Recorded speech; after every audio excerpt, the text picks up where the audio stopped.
Well, I appreciate Coach Cooper taking the time to come in with us. And, Coach, 9 straight wins. Team is playing well. Everybody said to me, like, going into week one, they're like, oh, we don't know. Bo knows football, doesn't he?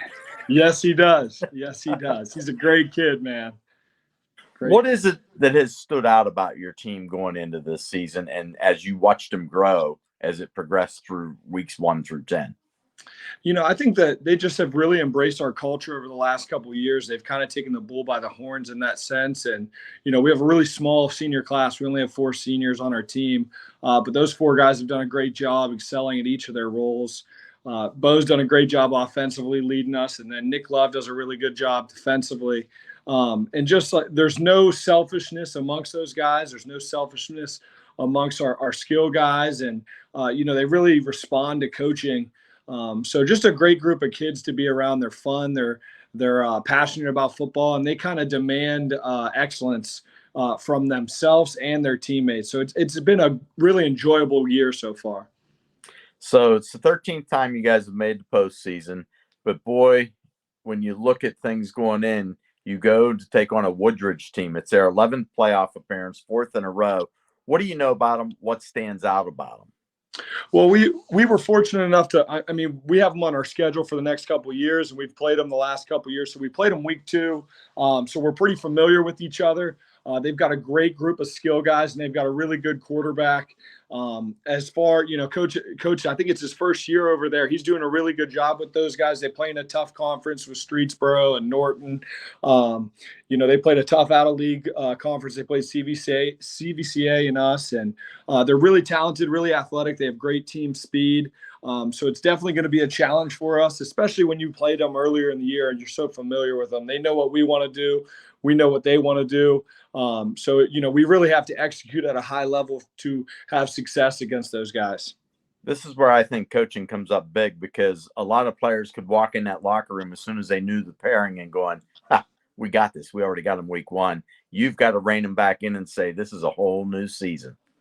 Oh, absolutely. I think, with the deep playoff runs that we've had the last couple of years, our kids know that, each week we got to take every day, for I can't even think of the word right now, but those guys, they just got to take every day, like, hey, I got to get better each day. I got to focus on this day, focus at what's at task, and, continue to do the right things. I think that, when you respect the game and you put in the time and you put in the work, that good things are going to come. And our kids really believe that as well. So, we're going to give the credit to Woodridge. We know that they're an explosive team with great athletes, and we've got to prepare the right way to be successful on Friday night.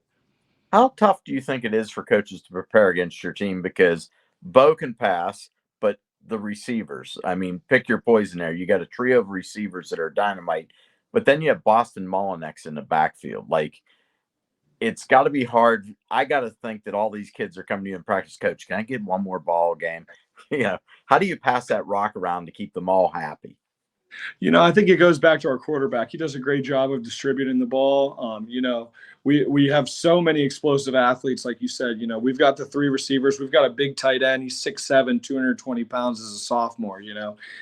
5 touchdowns on just 18 catches. So, to take one guy away would be really difficult. And then obviously you have Boston in the backfield. We have a really good backup running back in Garen Harlan. He's had some touches this year as well. So I think, the kids know that the ball will come their way. It's only a matter of time, so, and they're going to do everything they can, schematically with what we're asking them to do. They know that the ball is going to find them. And it's just only a matter of time. So they have a great mindset, really, we've got a great group of guys that they're not going to complain. There's definitely games where, teams are focusing in on a specific receiver and they might be able to take that guy away, but the other 3 or 4 guys are going to step up and make plays. And, I think our expectation is to put points on the board. So those kids know, just be patient, let the game come to them. All right. I'm going to get in trouble if I don't give the defense a little love, literally.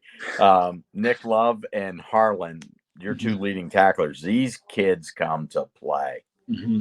Yeah, they're great kids. They work really hard. They've really taken on an identity for our defensive side of the ball. You know, it was a point of emphasis that we wanted to be more physical. We wanted to have an identity on that side of the ball all spring. You know, we're working really hard with those kids and, 6 a.m. workouts and taking that physicality and toughness on. And those guys really embody that. Nick Love as our Mike and then Harlan as our free safety. They come downhill, they fill alleys, and they've been phenomenal for us this year. To you as a staff and maybe these guys as a team that were, juniors and sophomores last year, do they feel there's a little unfinished business? Oh, absolutely. I think that, our expectation, we try and set goals every year. We want consistent goals for our program. We've been to the regional final the last 2 years. Obviously we want to play our best ball at the end of the year, whenever that might be. So we try not to put numbers on it, but our kids definitely have an expectation that they want to make a deep playoff run. But obviously you can't do that until you win week 11. You know what I mean? So our kids are going to have that consistent approach, but our expectation, we expect to compete, and hopefully it all turns out well on Friday nights. Last question for you. How big is that home field advantage down there in Warrior Land?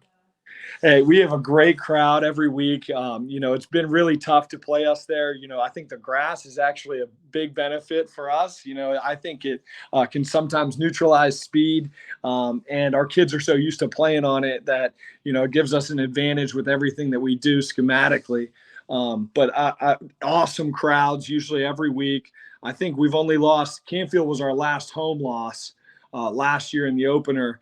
And then before that, I want to say it was Youngstown Ursuline in 2020. So we've definitely had a lot of success at home, but that's an attribute to our band, our cheerleaders, our student section, our parents, all the community support, and then our kids just playing every play like it's their last and having a great time out there on Fridays.